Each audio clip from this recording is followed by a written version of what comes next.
Hey everyone! If you're a fan of the show, please head over to mikeyop.com and click the subscribe button. It's the best way to support us, and it's free. That's MIKEYOPP.com. Thanks! Hi, I'm Mike Oppenheim, and you are listening to Coffin Talk, Interviews with the Living, a weekly podcast that explores how our views on death affect the way we live our life. This week from Mesa, Arizona is Margot Berlin, who is a Provda practitioner, writer, multimedia artist, and songstress, as well as a really interesting person. So everybody, let's welcome Margot. How are you, Margot? I am well. I'm really excited to be doing this. I've been looking forward to it all week, so I'm thrilled to be here. Awesome. And I've never asked anyone this before, so I'm going to put you kind of on the spot. Why are you so excited? Partially because a few months ago I had a dream about being on your podcast, and it went horribly. I went into the room and knocked everything over immediately. So I'm excited to do it again and do it over and have it be good. And I find that you're a very interesting person with a great imagination, so I feel any conversation with you is going to be really good. Awesome, and I'm going to turn that into the first advertisement we've ever made for this podcast, so thank you. That was great. You're welcome. Cool. Well, then, as you know, because you've heard a few of these at least, I like our guests to share where they grew up, how old they are, and what generation they think they are a member of, if any. Okay, I mostly grew up in Sweet Home, Oregon, which is a little tiny town, and I went to the East Coast for high school in the beginning of the 20s, then back to the West Coast. I am 48 years old, 49 in March. I'm excited to get into an odd-numbered year. I like odd numbers. And it's Gen X, most certainly. I like that confidence because a lot of people aren't sure, and myself included, because they're born on the fray of the generations and stuff. So as a Gen Xer who knows you're a Gen Xer, what does that mean to you? What is your generation to yourself? Well, I think kind of the joke is that Gen X just stands back and watches the world burn, so I think there's a little bit of that. I think that Gen X tends to be slightly unimpressed by things, and doesn't deal well with hypocrites or hypocrisy. I feel like as a generation that makes us extra crabby. I think that The Simpsons did a great job portraying Generation X with their Lollapalooza equivalent. I was actually at the first round of Lollapalooza. That's how old I am. Oh, my favorite line from The Simpsons is easily, are you being sarcastic? I don't even know Yes. anymore, which is from that episode. Yes. So. And I am definitely with you. Yeah, I was born at the end of Gen X, early millennial, but I'm 100% on your side as far as hypocrisy bothers me. I do nothing about it, and Nirvana forever.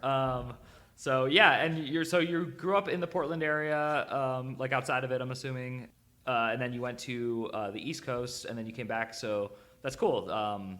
That means you grew up in what I consider to be an area with a lot of hippies, except unlike the Bay Area where I grew up, you have real hippies in Oregon, because I lived in Portland for a while. Well, I would say at one point or another, Portland has had the real deal for any type of group like that. I think that it's definitely a place where things like that grow, but then everybody moves there, and what it means to be that thing changes, and it gets farther away from its original incarnation. So I'm jumping all around, but don't worry, I got plenty of good questions for you. My first question would be for you to enlighten our audience as well as myself. What is a Provda practitioner exactly?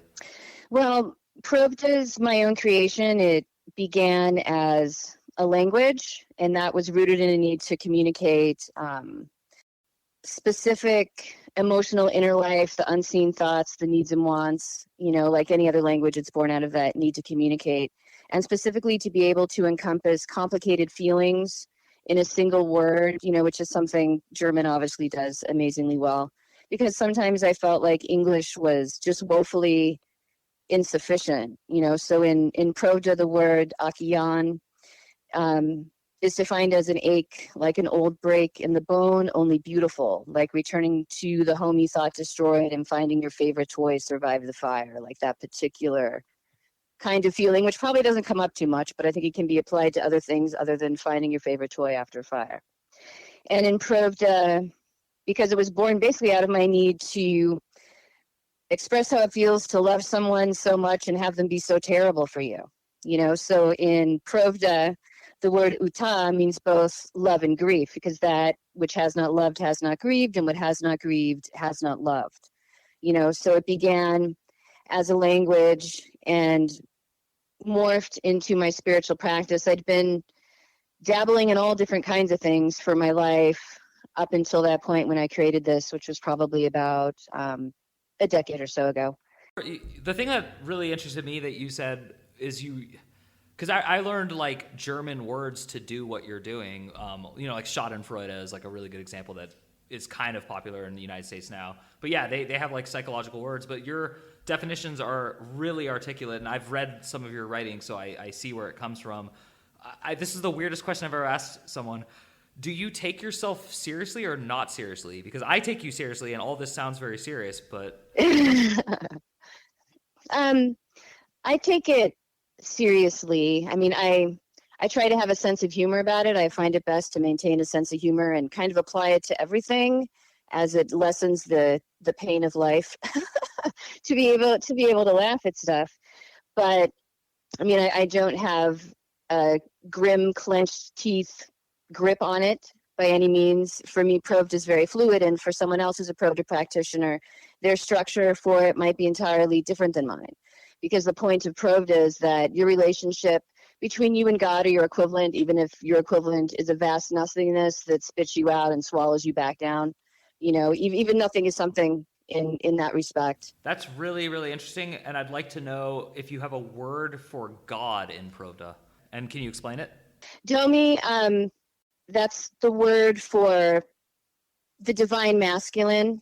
Like, there's, within my realm of Provda, there's your divine masculine and your divine feminine, and gender's a spectrum. So there's room for everybody, including both and none on that spectrum. But it's kind of those elemental forces, so as a Provda practitioner, my belief is that there's an equal balancing divine feminine to go kind of with the divine masculine. And I think that, the fact that there's a divine masculine for me is just because the way I was raised. I wasn't really raised in a religious house at all, but based on, the representation of God that was available to me, I just kind of imprinted like a duckling on, the Judeo-Christian God, so a lot of Provda is about balance between those two. That's awesome. I wish you could see my jaw because it's like at the floor right now. I'm like very intrigued by all of this. I didn't think this interview was going to get this deep this quickly, so I have to immediately ask you, what do you think happens when you die? Oh, I actually have a poem with me that tells exactly what I think happens when you die. I love it. Let's hear it. All right. It's called Always on My Mind, as sung by Willie Nelson. The God I love is sorry for every time I felt alone, even though he was watching, for he was just watching. He says, the universe must hit its marks. I am beholden to the story. I am beholden to the mother of words. Sometimes you get ground in the machinery. He says, rape was in the top 10. That's not how I wrote it.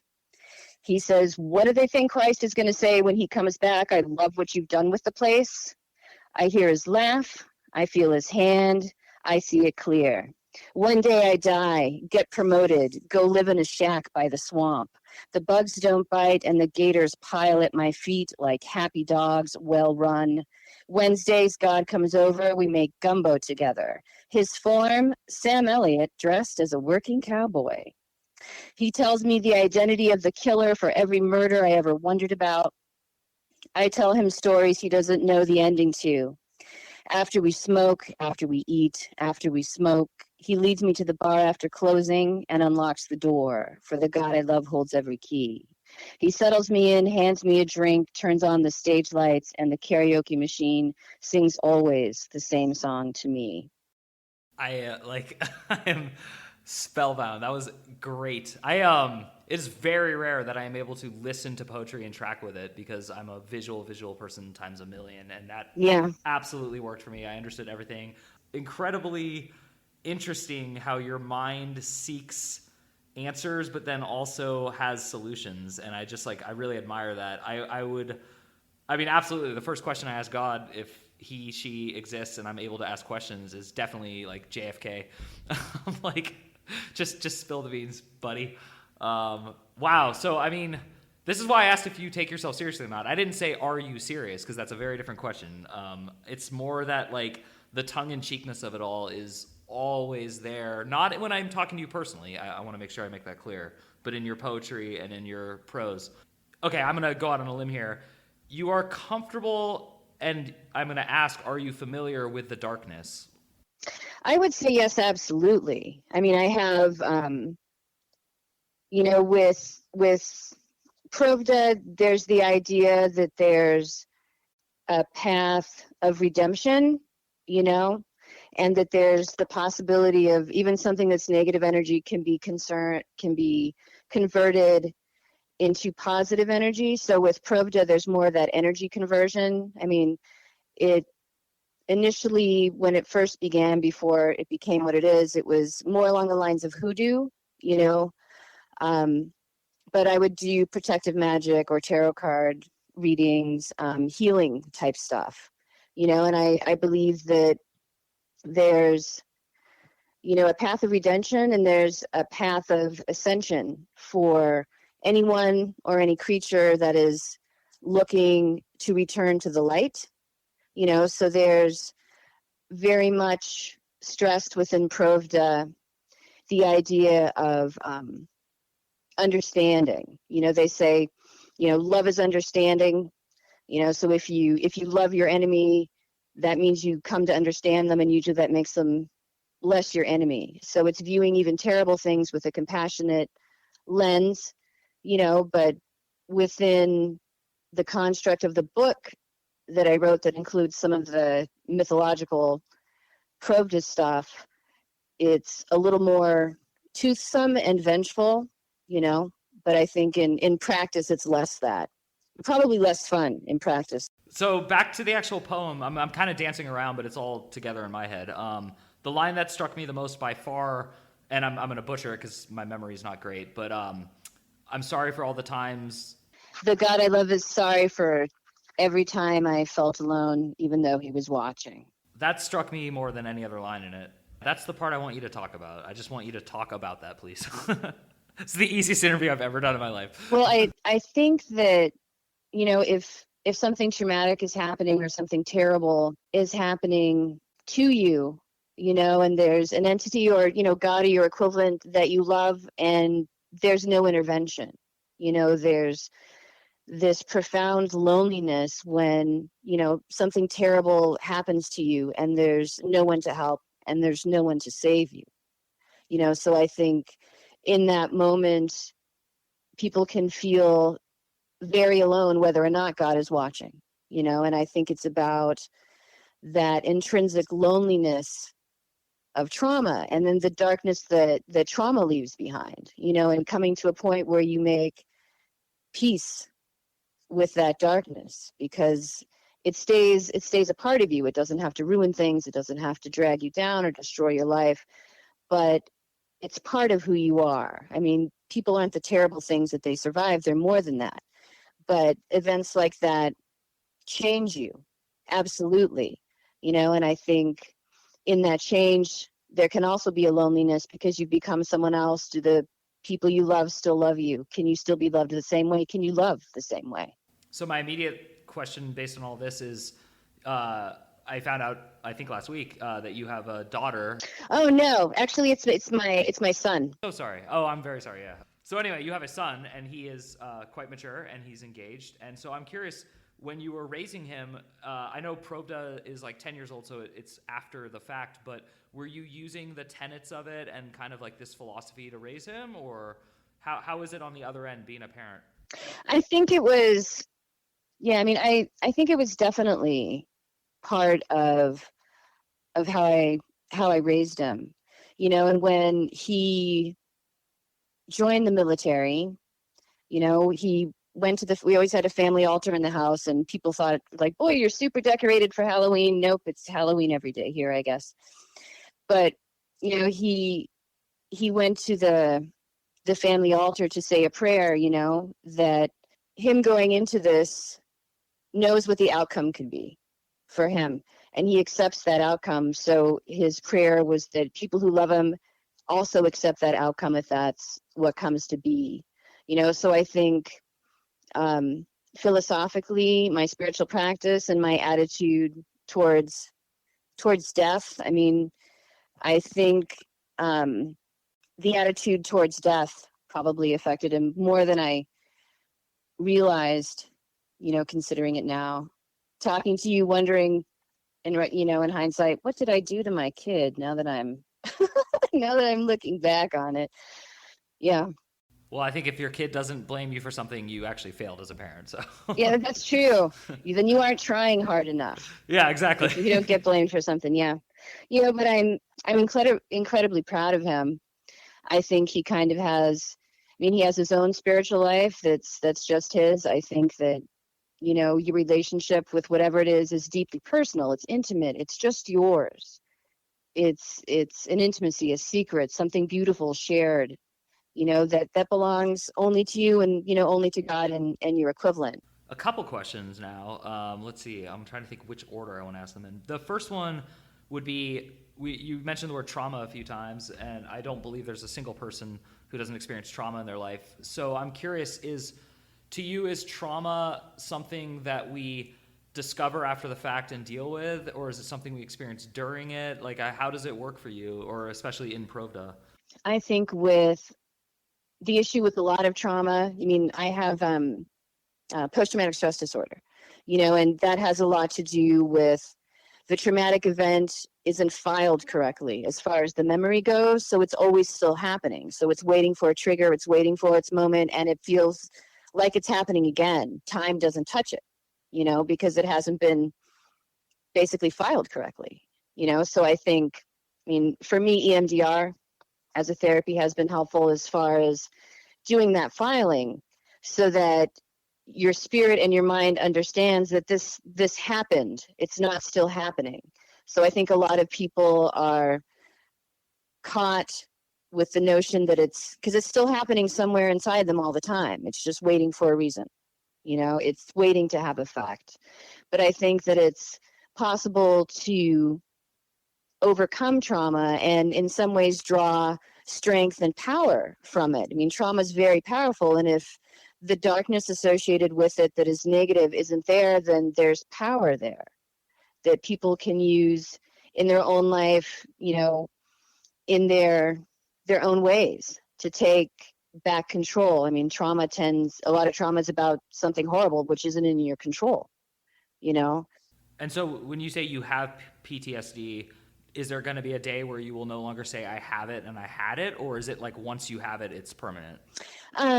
Well, for me, I think, the effects are permanent. There's parts of post-traumatic stress disorder, being hypervigilant can actually help keep you safe. So there's parts of PTSD that have actual positive practical application. If you remove the emotionality from it, then it's almost like a set of skills that can help keep you safe. And so this is jumping around from probably the audience's perspective, but to me, this is all very linear. What was the first death that ever affected you and made you think about death? Oh, I was very young, maybe 3-ish, and my grandfather died. I didn't understand he was dead. I just knew people were sad.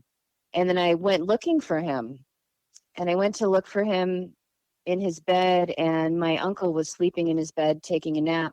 And then I understood my grandfather was dead, and that death meant someone else slept in your bed was my grasp on it. Yeah, that's what death meant. Someone else sleeps in your bed. And so did it go from there? Or is it kind of just like a natural progression, or were there more stops along the way that you want to? To say I'm half in love with easeful death would be kind of a gross understatement, just because I've had, 30 years of severe and chronic pain. So I have almost a sensual attachment to death. When I die, I feel like it's almost the fulfillment of a great romance. I'm going to honeymoon with death, 7 days, and I'm banging on that escalator upstairs heavenward, But I think that God and death and Provda for me they're linked, and they really can't come untangled. And even with my artwork, I do a lot of work with skulls or bones or scraps of life.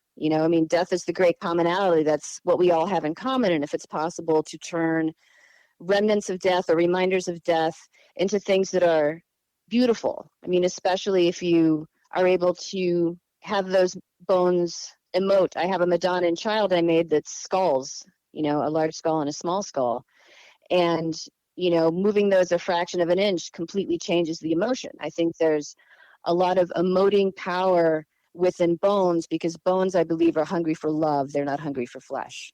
Now we're talking about life, because it's reflective of death the way you just explained it. So what is success to you? How do you define success? I define success. That's a good question. Let me think for a second. I guess in some respects, I define success in part by the happiness and well-being of the people that I care about. I feel more successful in life if I know that people I love are doing well. I think success in life, if you live it on your own terms, obviously don't go out there looking to hurt anybody. First, do no harm.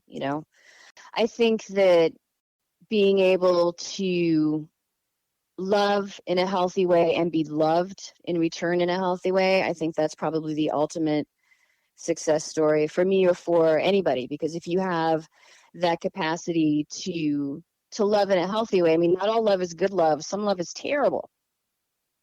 Some love is unhealthy. But if you're able to give and receive, especially, if you've dealt with trauma, if you've dealt with betrayal, if you've dealt with abuse, being able to love and be loved in a healthy way is a triumph, because it's not necessarily what you know of love. If you grew up in a home environment that was abusive, or something like that, you don't know what healthy love looks like. And I think a lot of people don't know what healthy love looks like. And coming to terms with that and finding that healthy love, giving and returning it, that I think is the ultimate success. That's awesome. And I don't know if I would have agreed until I was in my second marriage, and now I could not possibly agree more. And it's just very interesting. Wow. We're not running out of time, but I have two questions I'm dying to ask you. So the first one would be, when Margot was 5, 6, 7, what did she want to be when she grew up? 5, 6, 7. Like around 7-ish, I went completely weird. Yeah, I went completely weird for the Lord and became obsessively attached to Jesus. So what I wanted was to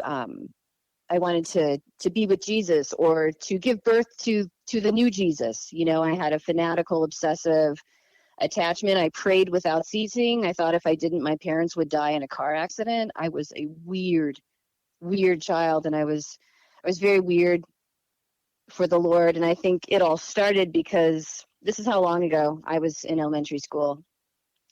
There was a woman who would come in, and if you wanted to go into this classroom on recess, she would tell Bible stories using a felt board. I don't know if you know what a felt board is, but it was these little felt figures, and they can place them on the felt sheet and they stick to it. So she would tell Bible stories, and I was completely won. My heart was won through the stories and the way she told the stories. That's wow. That's so interesting on so many levels. Okay, and then the final question I was planning to ask, it goes back to one of the very earliest things you said, which is you defined a word from Provda, and it was about how love and grief are tied together. Do you want to recall for our audience what the word was? Yeah, uta, which means love and grief, means both. So can you just, I just have a feeling that if I dig at that a little deeper, you'll say something very profound. So can you explain that a little better? Yeah, as I said before, if you haven't loved, you haven't grieved. And if you haven't grieved, you haven't loved. I think that that's really important to remember, as far as quality of love goes. There's a Provdan prayer that talks about, consume my love and grief. I want to be weak in your arms. I want to be queen of the graveyard where they bury the bodies of unbaptized children, babies, unbaptized babies downhill from the church so that the water running down to them flows over holy ground. I want to be the water that remembers. So I think there's definitely a sacred nature to love. Absolutely. And I think that good love, it's not necessarily the answer to everything, but it's the answer to a lot of things, and I think that if you consider good, positive, within Provda, that really positive maternal energy, that essential divine feminine, that type of love, I see it as a purifying type of love. The energy can flow through you, it can flow through your heart and back out again, and just passing through the chest cavity, passing through your heart, there will be, I think love can become grief, and love can be converted to grief, because they are absolutely linked. I think some of the worst pain a person can feel is the pain of love, or love not returned, or, you meet the love of your life, you're with the love of your life, and it still doesn't work. Sometimes the love of your life is terrible for you. That happens sometimes. They're just not right. It's not a crime, but it happens. So I think part of the basic nature of love is that capacity to experience an emotional pain, something that, you can't put a Band-Aid on it. For example, you can't physical therapy out.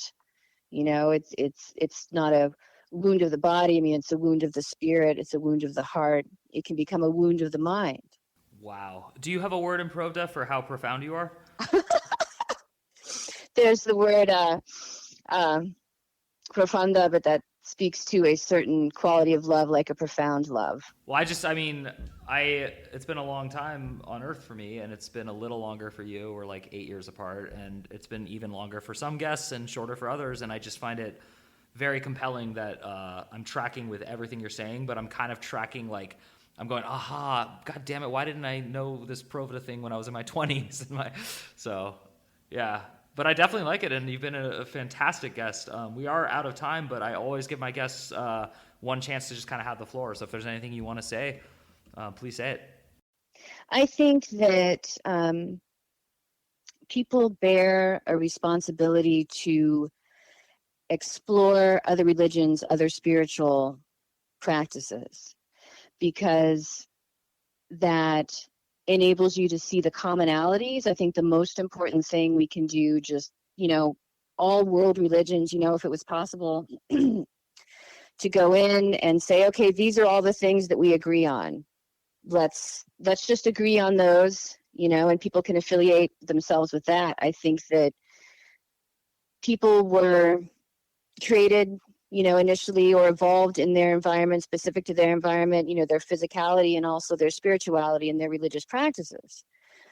So when you go in and you trample those, you are disrespecting something that was bestowed upon those people that is sacred.